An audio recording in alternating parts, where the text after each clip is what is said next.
हिमाचल के राज्यपाल श्री राजेंद्र आर्लेकर जी, लोकप्रिय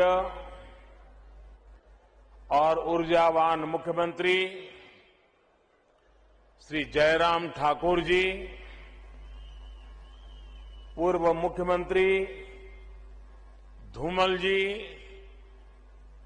केंद्र में मंत्रिपरिषद के मेरे सहयोगी अनुराग जी, संसद में मेरे साथी श्री सुरेश कश्यप जी, किशन कपूर जी,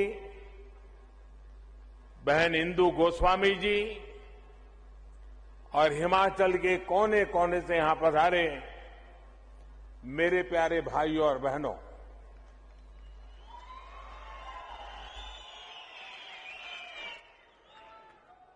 इस महीने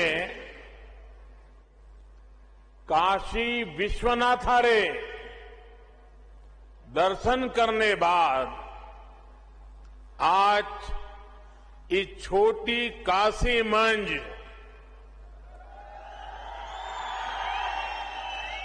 बाबा भूतनाथरा, पंचवक्त्रारा, महामृत्युंजयरा आशीर्वाद लेने रा मौका मिलिया।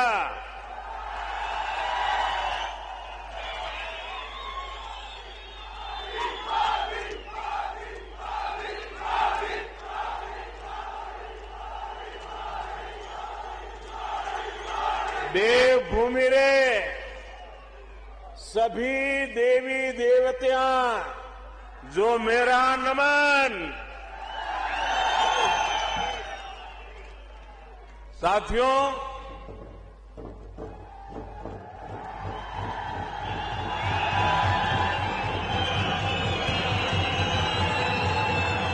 हिमाचल से मेरा हमेशा से एक भावात्मक रिश्ता रहा है। हिमाचल की धरती ने, हिमालय के उत्तुंग शिखरों ने मेरे जीवन को दिशा देने में अहम भूमिका निभाई है।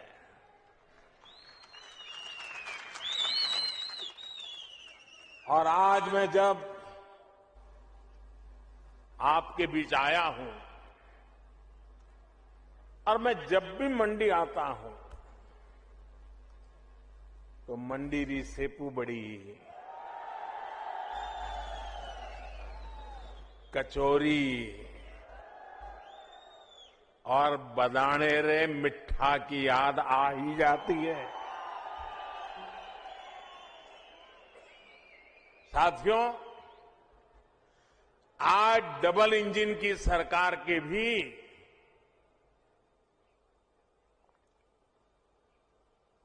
4 साल पूरे हुए हैं। सेवा और सिद्धि के इन 4 सालों के लिए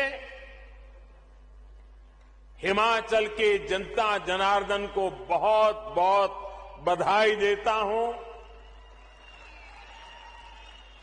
और इतनी बड़ी तादाद में और ऐसी कड़ाके की ठंड में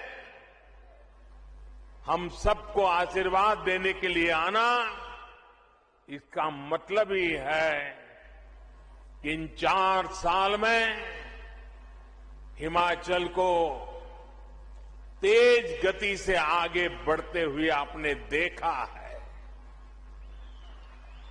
जयराम जी और उनकी परिश्रमी टीम ने हिमाचल वासियों के सपनों को पूरा करने के लिए कोई कोर कसर नहीं छोड़ी है। इन 4 वर्षों में 2 साल हमने मजबूती से कोरोना से भी लड़ाई लड़ी है और विकास के कार्यों को भी रुकने नहीं दिया। बीते 4 सालों में हिमाचल को पहला एम्स मिला। हमीरपुर, मंडी, चंबा और सिरमौर में 4 नए मेडिकल कॉलेज स्वीकृत किए गए।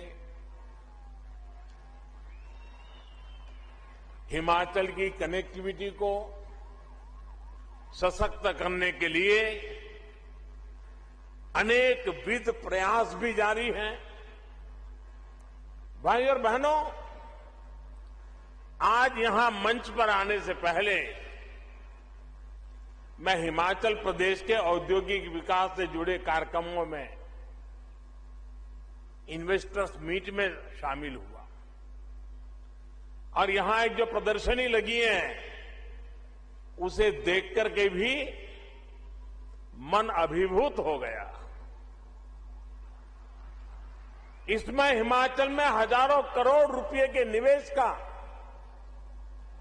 युवाओं के लिए अनेक नए रोजगार का मार्ग बना है। अभी यहां थोड़ी देर पहले 11,000 करोड़ रुपए की लागत वाले 4 बड़े हाइड्रो इलेक्ट्रिक प्रोजेक्ट्स का शिलान्यास या फिर लोकार्पण भी किया गया है। इनसे हिमाचल की आय बढ़ेगी और रोजगार के हजारों अवसर भी बढ़ेंगे। सावड़ा कुड्डू प्रोजेक्ट हो, लूहरी प्रोजेक्ट हो, धौला सिद्ध प्रोजेक्ट हो या रेणुका जी प्रोजेक्ट, ये सभी हिमाचल की आकांक्षा और देश की आवश्यकता की पूर्ति दोनों के माध्यम से होने वाली है। सावड़ा कुड्डू बांध तो पियानो की आकृति वाला एशिया का पहला ऐसा बांध है।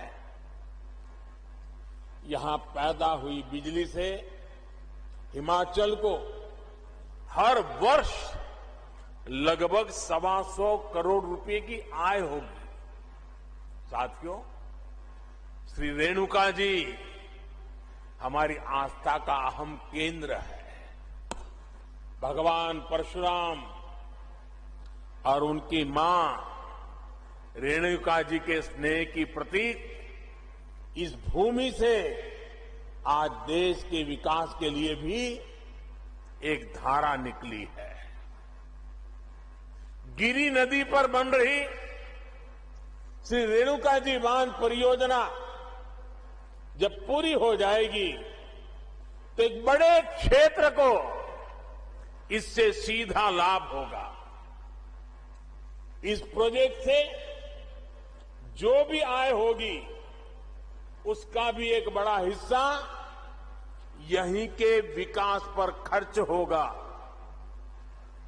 साथियों, देश के नागरिकों का जीवन आसान बनाना, ईज ऑफ लिविंग हमारी सरकार की सर्वोच्च प्राथमिकता है और इसमें बिजली की बहुत बड़ी भूमिका है।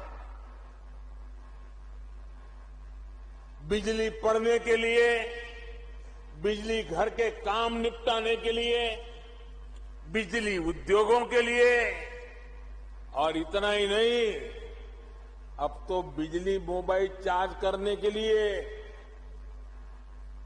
उसके बिना कोई रह ही नहीं सकता। आप जानते हैं हमारी सरकार का ईज ऑफ लिविंग मॉडल पर्यावरण के प्रति सचेत और पर्यावरण की रक्षा करने में भी मदद कर रहा है। आज यहां जो हाइड्रो पावर प्रोजेक्ट्स का शिलान्यास और लोकार्पण हुआ है वो भी क्लाइमेट फ्रेंडली न्यू इंडिया की तरफ देश का एक मजबूत कदम है। आज पूरा विश्व भारत की इस बात की प्रशंसा कर रहा है कि हमारा देश किस तरह पर्यावरण को बचाते हुए विकास को गति दे रहा है। सोलर पावर से लेकर हाइड्रो पावर तक, पवन ऊर्जा से लेकर ग्रीन हाइड्रोजन तक हमारा देश रिन्यूएबल एनर्जी के हर संसाधन को पूरी तरह से इस्तेमाल करने के लिए निरंतर काम कर रहा है। मकसद यही है कि देश के नागरिकों की ऊर्जा जरूरतों को पूरा करने के साथ पर्यावरण की भी रक्षा हो और भारत अपने लक्ष्यों को किस तरह प्राप्त कर रहा है उसका एक उदाहरण देश की बढ़ती इंस्टॉल इलेक्ट्रिसिटी कैपेसिटी भी है। साथियों, भारत ने 2016 में ये लक्ष्य रखा था कि वो साल 2030 तक अपनी इंस्टॉल इलेक्ट्रिसिटी कैपेसिटी का 40% नॉन फोसिल एनर्जी सोर्स से पूरा करेगा। आज हर भारतीय को इसका गर्व होगा कि भारत ने अपना ये लक्ष्य इस साल नवंबर में ही प्राप्त कर लिया है। यानी जो लक्ष्य 2030 का था, भारत ने वो 2021 में ही हासिल कर लिया। ये है आज भारत के काम करने की रफ्तार, हमारे काम करने की रफ्तार। साथियों, पहाड़ों को प्लास्टिक की वजह से जो नुकसान हो रहा है, हमारी सरकार उसे लेकर भी सतर्क है। सिंगल यूज प्लास्टिक के खिलाफ देशव्यापी अभियान के साथ ही हमारी सरकार प्लास्टिक वेस्ट मैनेजमेंट पर भी काम कर रही है। प्लास्टिक कचरे को रिसाइकिल करके आज उसका इस्तेमाल सड़क बनाने में हो रहा है। आज आपसे बात करते हुए मैं हिमाचल आने वाले देश के कोने कोने से लोग यहां आते हैं। हिमाचल आने वाले सभी पर्यटकों से भी आग्रह करना चाहता हूं, हिमाचल को स्वच्छ रखने में, प्लास्टिक और अन्य कचरे से मुक्त रखने में पर्यटकों का भी दायित्व बहुत बड़ा है। इधर उधर फैला प्लास्टिक, नदियों में जाता प्लास्टिक हिमाचल को जो नुकसान पहुंचा रहा है, उसे रोकने के लिए हमें मिलकर प्रयास करना होगा। साथियों, देवभूमि हिमाचल को प्रकृति से जो वरदान मिला हुआ है, हमें उसे संरक्षित करना ही होगा। यहां टूरिज्म के साथ ही औद्योगिक विकास की भी अपार संभावना है। हमारी सरकार इस दिशा में भी लगातार काम कर रही है। हमारा जोर विशेष तौर पर फूड इंडस्ट्री, फार्मिंग और फार्मा पर है, और यहां फन तो है ही है। टूरिज्म का फन हिमाचल से बढ़कर कहां मिलेगा। हिमाचल की फूड प्रोसेसिंग इंडस्ट्रीज में विस्तार की बहुत क्षमता है। इसलिए हमारी सरकार मेगा फूड पार्क से लेकर कोल्ड स्टोरेज इंफ्रास्ट्रक्चर को मजबूत कर रही है। फार्मिंग में नेचुरल फार्मिंग को, प्राकृतिक खेती को बढ़ावा देने के लिए भी डबल इंजन की सरकार निरंतर काम कर रही है। आज प्राकृतिक खेती से हुई उपज की दुनिया भर में मांग बढ़ रही है। केमिकल मुक्त कृषि उत्पाद आज विशेष आकर्षण का केंद्र बन रहे हैं। मुझे खुशी है कि हिमाचल इसमें भी अच्छा काम कर रहा है। राज्य में अनेक बायो विलेज बनाए गए हैं और मैं आज विशेष रूप से हिमाचल के किसानों का हृदय से अभिनंदन करना चाहता हूं कि उन्होंने प्राकृतिक खेती का रास्ता चुना है। मुझे बताया गया करीब 1.5 लाख से ज्यादा किसान इतने छोटे से राज्य में और बहुत ही कम समय में केमिकल मुक्त प्राकृतिक खेती के रास्ते पर चल पड़े हैं। और मैं आज अभी प्रदर्शनी में प्राकृतिक खेती के उत्पाद देख रहा था। उसकी साइज भी इतनी लुभावनी थी, उसके रंग रूप इतने लुभावने थे। मुझे बहुत खुशी हुई। मैं हिमाचल के किसानों को इस बात के लिए हृदय से अभिनंदन करता हूं और देश भर के किसानों को आग्रह करता हूं कि हिमाचल ने जो रास्ता चुना है, यह रास्ता उत्तम किसानी का एक उत्तम मार्ग है। आज जब पैक फूड का चलन बढ़ रहा है तो हिमाचल इसमें बहुत बड़ी भूमिका निभा सकता है। साथियों, हिमाचल प्रदेश देश के सबसे महत्वपूर्ण फार्मा हब में से एक है। भारत को आज फार्मेसी ऑफ द वर्ल्ड कहा जाता है, तो इसके पीछे हिमाचल की बहुत बड़ी ताकत है। कोरोना वैश्विक महामारी के दौरान हिमाचल प्रदेश ने न सिर्फ दूसरे राज्यों बल्कि दूसरे देशों की भी मदद की है। फार्मा इंडस्ट्री के साथ ही हमारी सरकार आयुष इंडस्ट्री, नेचुरल मेडिसिन से जुड़े उद्यमियों को भी बढ़ावा दे रही है।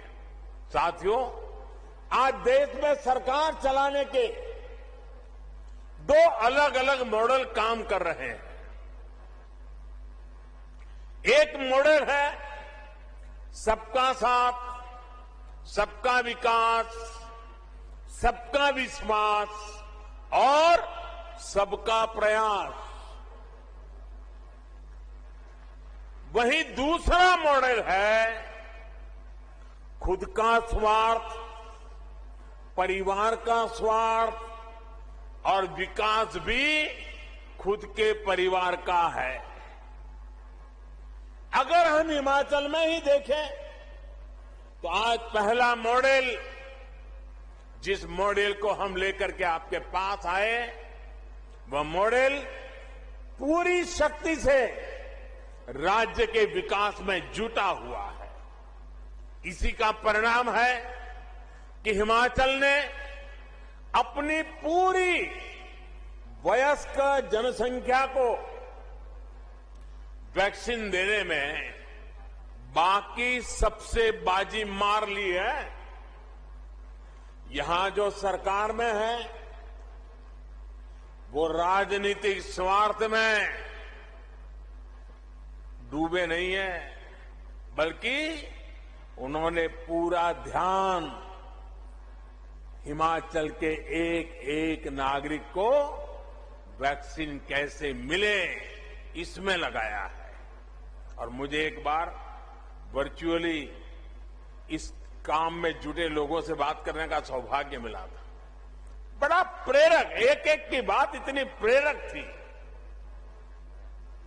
भाइयों बहनों, हिमाचल के लोगों के स्वास्थ्य की चिंता थी, इसलिए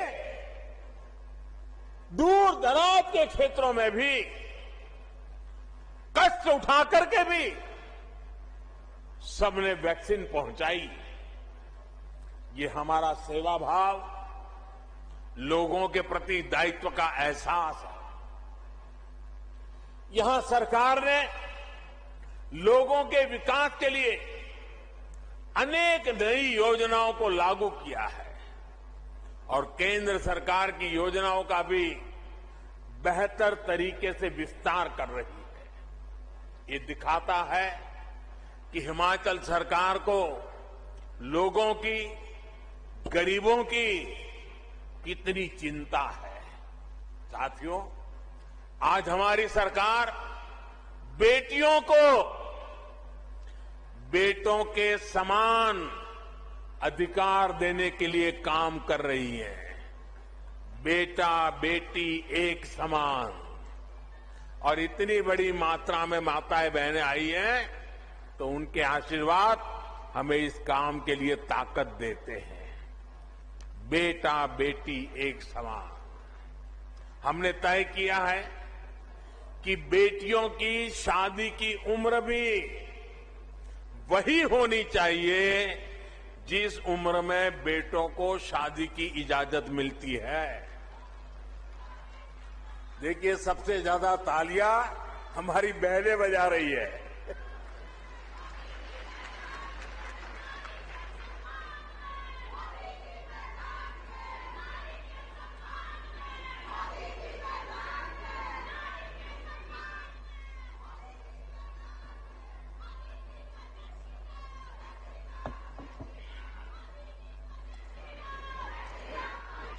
बेटियों की शादी की उम्र 21 साल होने से उन्हें पढ़ने के लिए पूरा समय भी मिलेगा और वो अपना कैरियर भी बना पाएगी।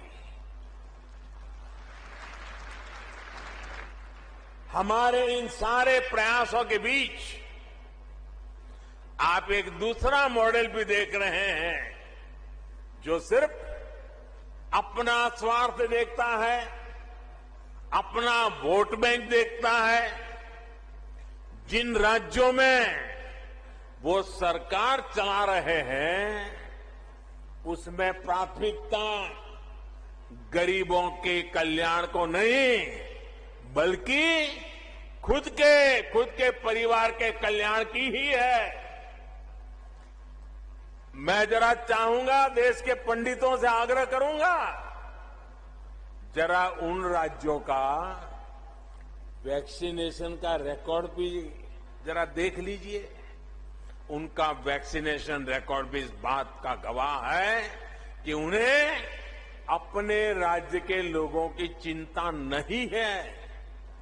साथियों, हमारी सरकार पूरी संवेदनशीलता के साथ, सतर्कता के साथ आपकी हर आवश्यकता को ध्यान में रखते हुए निरंतर काम कर रही है।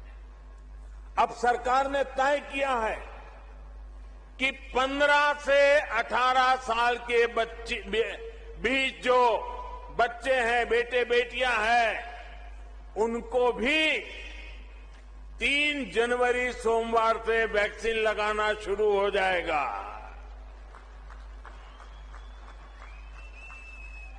3 जनवरी सोमवार से अभियान शुरू होने वाला है।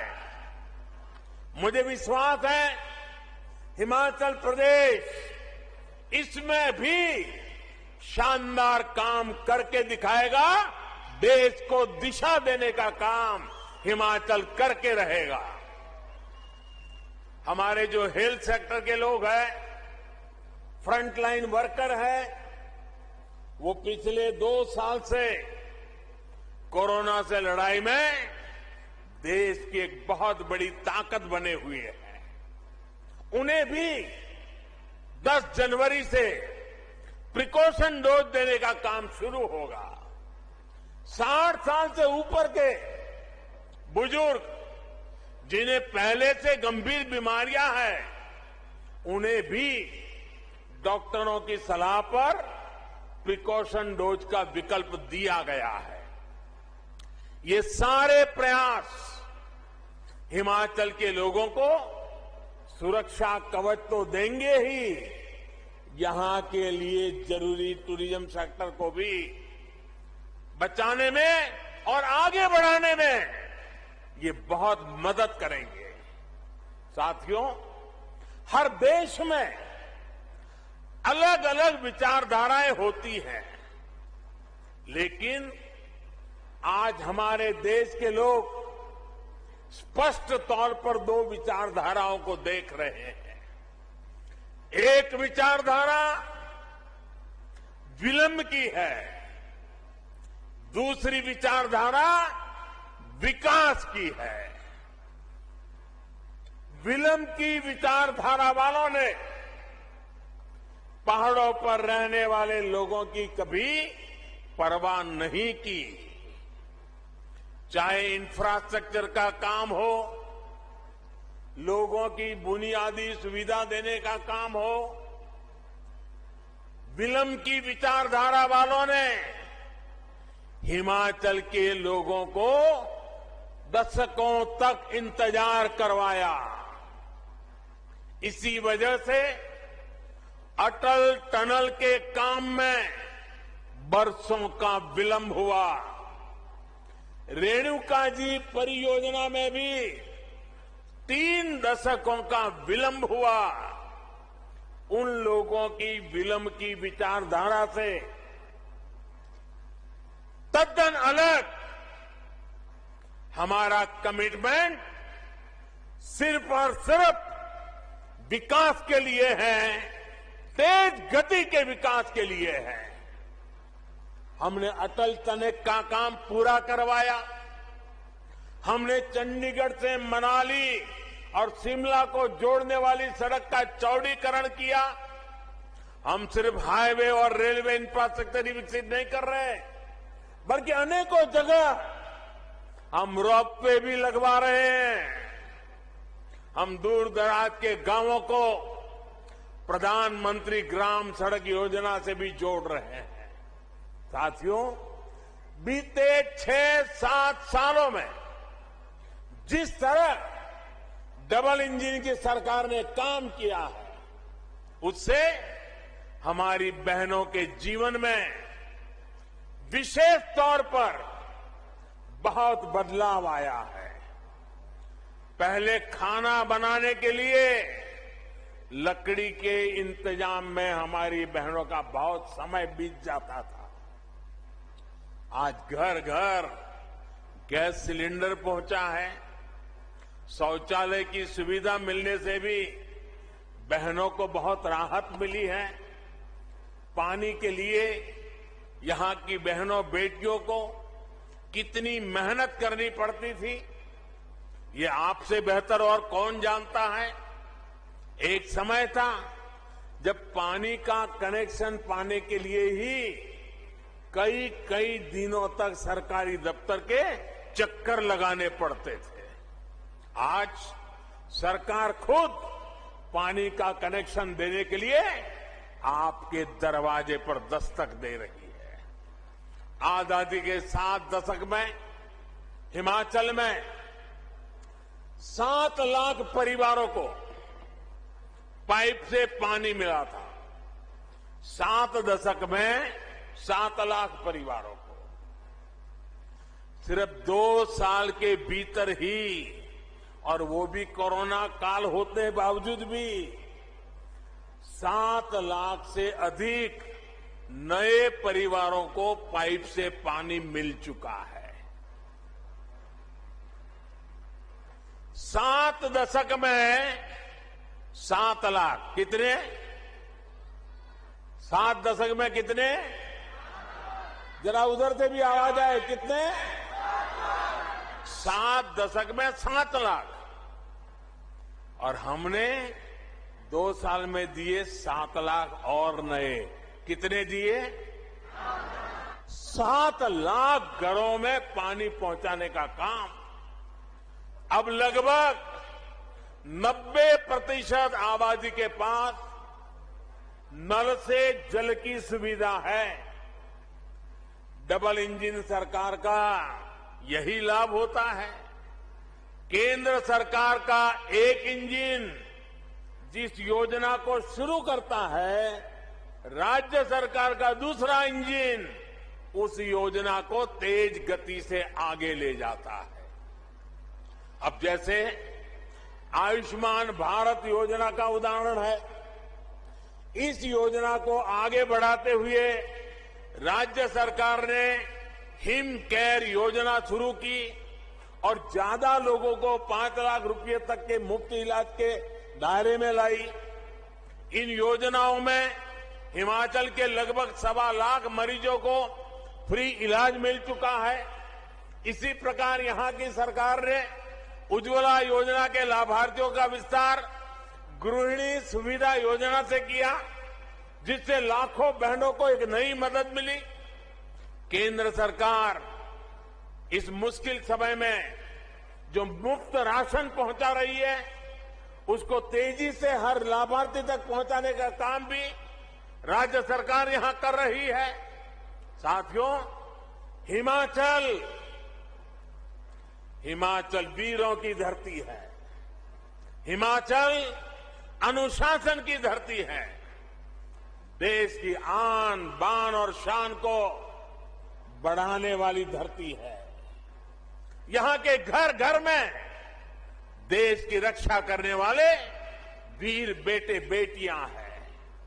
हमारी सरकार ने बीते 7 वर्षों में देश की सुरक्षा बढ़ाने के लिए जो काम किए हैं, पूर्व फौजियों के लिए जो निर्णय लिए हैं, उसका भी बहुत बड़ा लाभ हिमाचल के लोगों को हुआ है। 1 रैंक 1 पेंशन का दशकों से अटका हुआ फैसला, विलंब वाली नीति, वो अटका हुआ फैसला हो या फिर सेना को आधुनिक हथियार और बुलेट प्रूफ जैकेट देने का काम, ठंड में परेशानी कम करने के लिए जरूरी साधन संसाधन देना हो या फिर आने जाने के लिए बेहतर कनेक्टिविटी, सरकार के प्रयासों का लाभ हिमाचल के हर घर तक पहुंच रहा है। साथियों, भारत में एक बार पर्यटन और तीर्थाटन आपस में जुड़ते चले जा रहे हैं। तीर्थाटन में हिमाचल का जो सामर्थ्य है, उसका कोई मुकाबला नहीं है। ये शिव और शक्ति का स्थान है। 5 कैलाश में से 3 कैलाश हिमाचल प्रदेश में है। इसी प्रकार हिमाचल में कई शक्तिपीठ भी है। बौद्ध आस्था और संस्कृति का भी अहम स्थान यहां मौजूद है।